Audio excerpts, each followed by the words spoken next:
Okay, so now let's start with the color coding of the carbon resistance. So let's say you go to the market and you want to buy a particular resistance of a particular ohm. The resistance looks something like this cylinder. Okay, it looks like a cylinder, very thin and like a cylinder. So if you go to the market, then how can you check whether you have bought the correct resistance? So there is this scheme called color coding. So on the resistance there are a few rings, and those rings will help you in finding the value of the resistance. So before we understand the rings, we need to remember this table. So this table tells us about different colors and their values. So black, brown, red, orange, yellow, green, and so on. So then their numerical value is 0, 1, 2, 3, etc., and their multiplier value is 10 to the power 0, 10 to the power 1, 10 to the power 2, etc. You will understand what does this mean in a moment.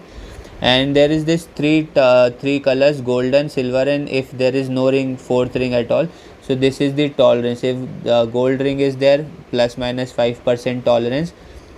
Silver ring is there, plus minus 10% tolerance, and if no fourth ring is there, then plus minus 20% tolerance.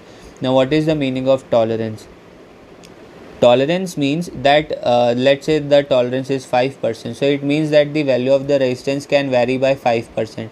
Let's say if you have bought the resistance of 100 ohms, then if the tolerance is 5%, it means that the value can vary between 95 ohms to 105 ohms. It can be less than 5 ohms and it can be more than 5 ohms. That is 5%. 5% of 100 is 5 ohms.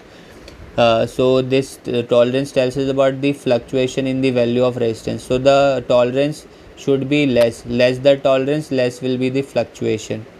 So now what is this? So let's say this is the resistance. Now in the and on this resistance you will find four rings.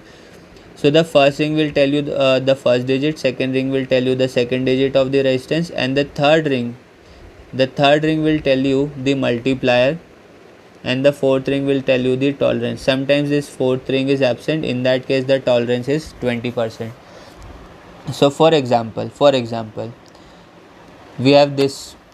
So here red color is there, red rings are there, and this is blue and this is gold. So we know that for red the numerical value is 2. So first and second ring tells us about the multiplier, the first or second digit. So 2 and 2, so 22. Then the third digit tells us about the multiplier. So blue is 10 to the power 6.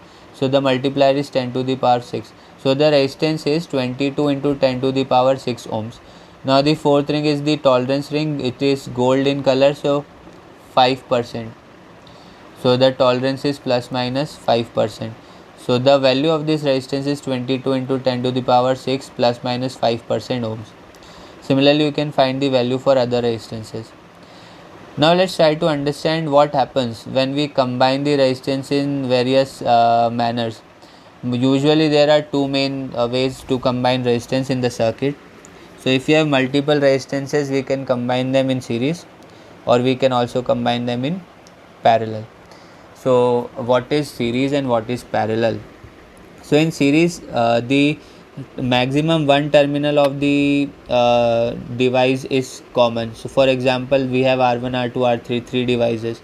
So only maximum at most one terminal is common between the two resistors. For example, between R1, R2 this is common, between R2, R3 this is common. So maximum one terminal is common between the resistance, so it is series combination. And if both the terminals of the resistances are common, then it is parallel. For example, the terminals of first R1 is this, second one is this, and the terminals for third one is this also. So the terminals of all these three resistances same, so they are connected in parallel. Now remember, for current we see the path. If path is same, current is same. And for voltage we see the terminals. If terminals are same, then the voltage is same. So in series circuit the path is only one. There is only one path for charge to flow. So the current remains same in the series circuit. But we have different terminals for R1, R2, R3. Because of that, potentials are different: V1, V2, V3. So now what will be the total potential V1 plus V2 plus V3? Now we can replace by using Ohm's law, V equal to IR. Then V1 is I1 R1. But why didn't I put I1? Because I is same.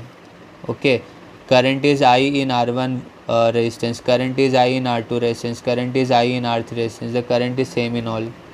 So I R1 plus I R2 plus I R3. So if you keep the currents common and cut it, then you will get that the resultant of resistance in series is R1 R2 R3, and add all those. But when we are in parallel, the current has different paths. There are three paths: this path, this path, this path. There can be multiple paths. In this case we are only talking about three. So I1, I2, I3, three currents will be there, but the potential for all this will be same because the terminals are same. So the total current is I1 plus I2 plus I3. Again, by Ohm's law, I is V by R, I1 is V by R1, I2 is V by R2, and so on. Again, by V1, why not V1, V2? Because potential is same.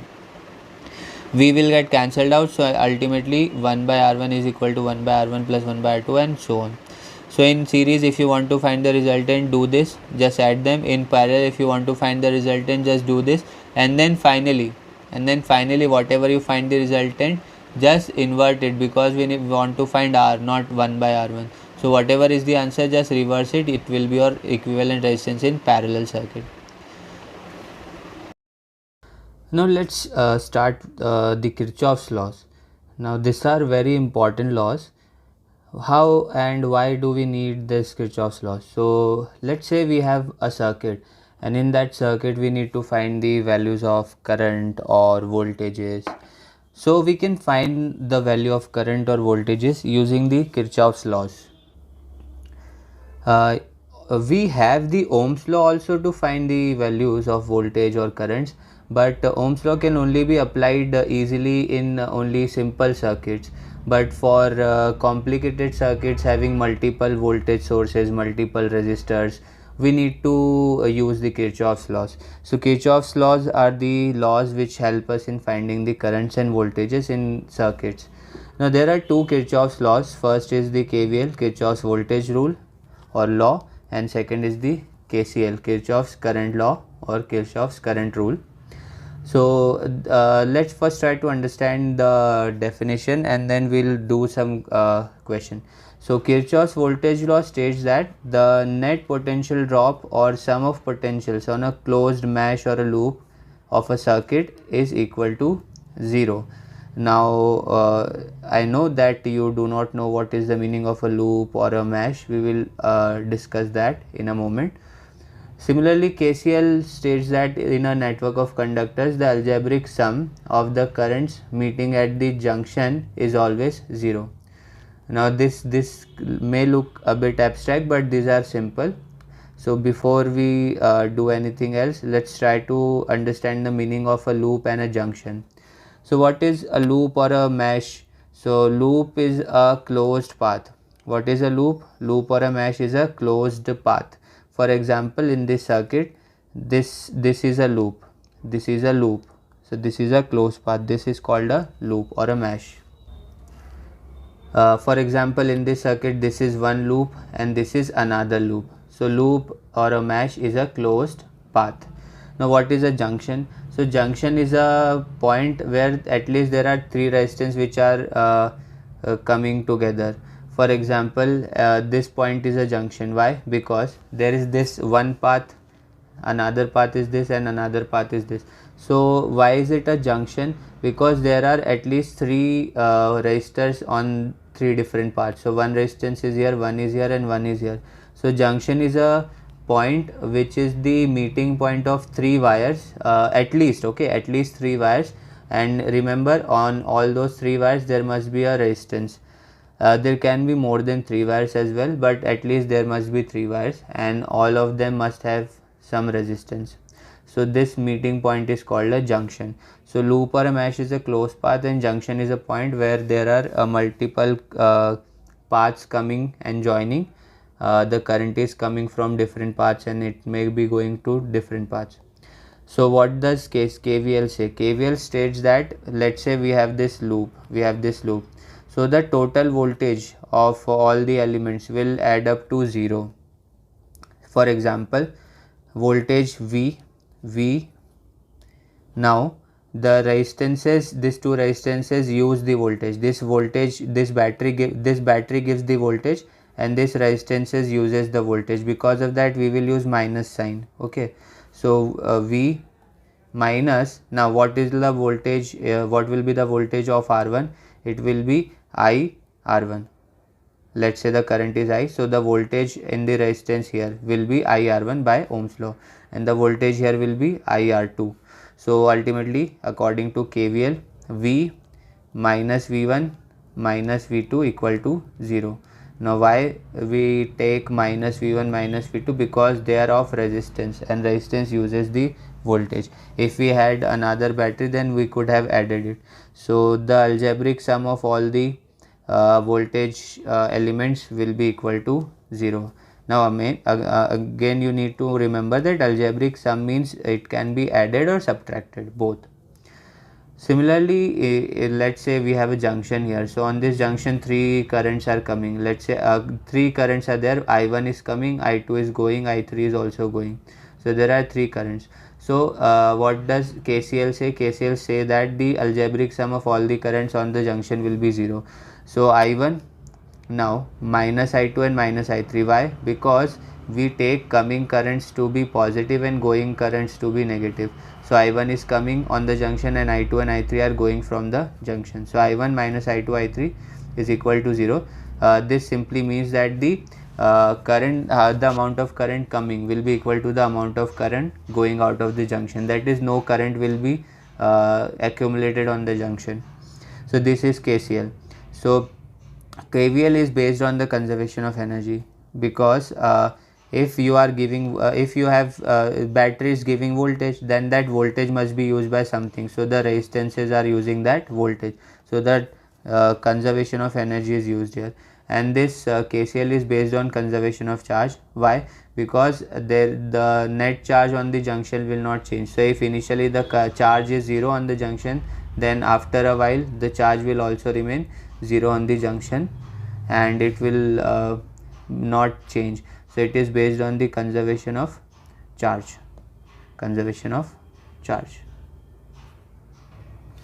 So now there are some sign convention you need to remember.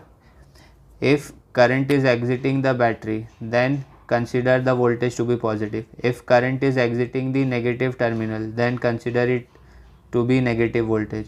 And if current is going in the resistor, then always consider the voltage to be negative.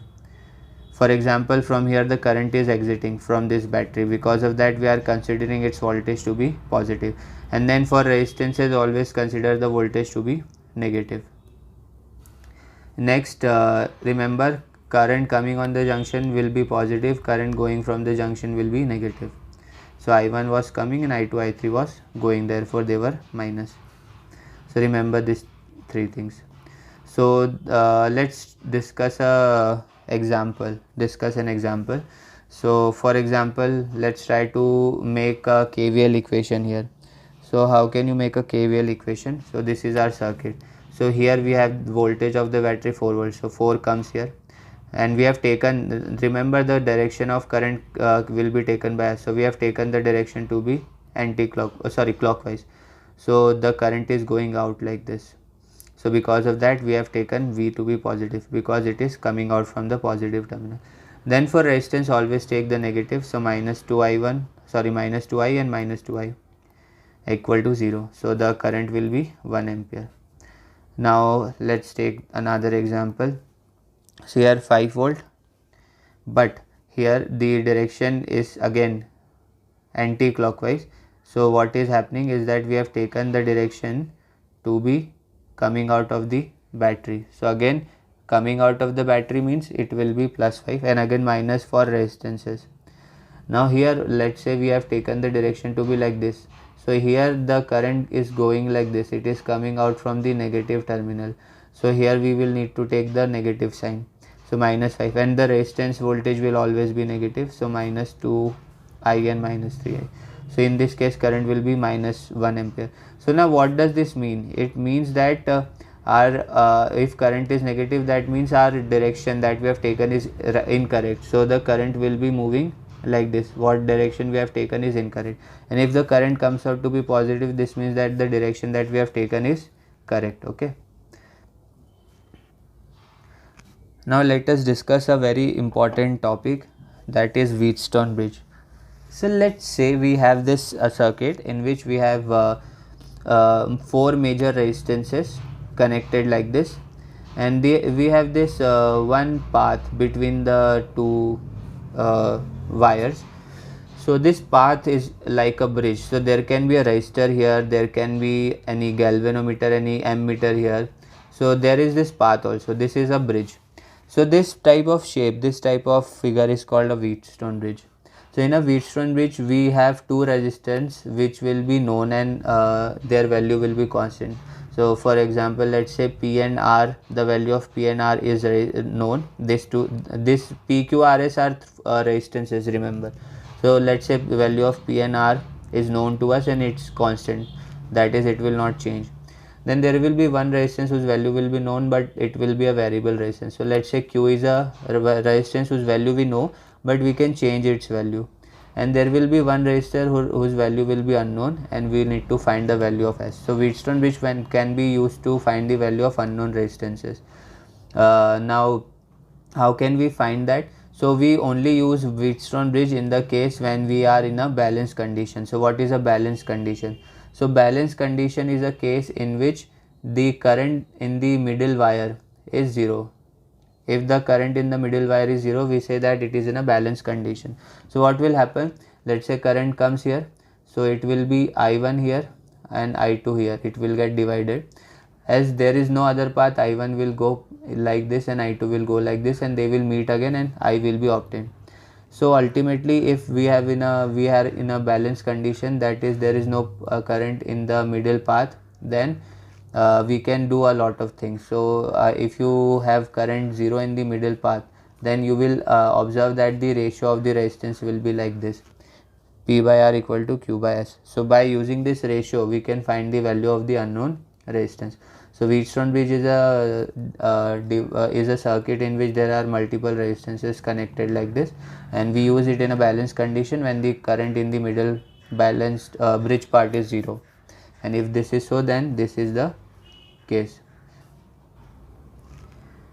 Now there are other devices which can measure current or voltages. So there is one device called galvanometer, which can be converted into ammeter and voltmeter, and it can be used as a device to measure the current or voltage.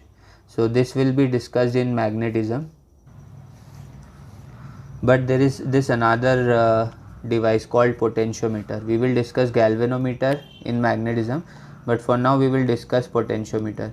So potentiometer is a device which is used to compare the voltages of two cells or internal resistances of cells and usual voltages. Okay, so before we do anything, let's try to discuss the meaning of internal resistance of a cell. So whenever we have a battery or a cell, let's say we have a battery or a cell, okay, so this battery might also have some internal resistance, it might also have some resistance of its own, so it is called the internal resistance. So remember that cells or batteries might also have their own resistance.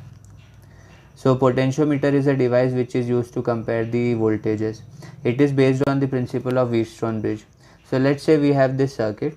So let's say we have this voltage V here, key here, and then this is a variable resistance. So this the value of this resistance can vary, therefore we have drawn it like this. So we have the upper part like this, okay, voltage, key and resistance. Now we have another part here. Here we have another battery, and we will have a wire which we will connect on this wire at a position. So let's say like this. So this is like a Wheatstone bridge, because we have resistance here, we have resistance here, we have resistance here, and we have resistance here, and this is a bridge. Okay, so this is like the shape of a Wheatstone bridge. So what happens is that when we have this situation, then we have one voltage which is known and one EMF which is unknown. We do not know its value, so we can find the value. So let's say that we have this wire, we can put this wire at different locations. So we need to find the balance condition. So when we will get the balance condition, when the current becomes 0 in this bridge. So if the current becomes 0, we will have the balance condition. So what you will do, first you will put the wire at a position. So you might see that this tilt is like this. Then it means you need to go further. So now you will go further. So let's say you come here, so the tilt is in the opposite direction. So this means you need to go in somewhere in middle here. So here you will find that the deflection of galvanometer becomes 0, that is the current here becomes 0.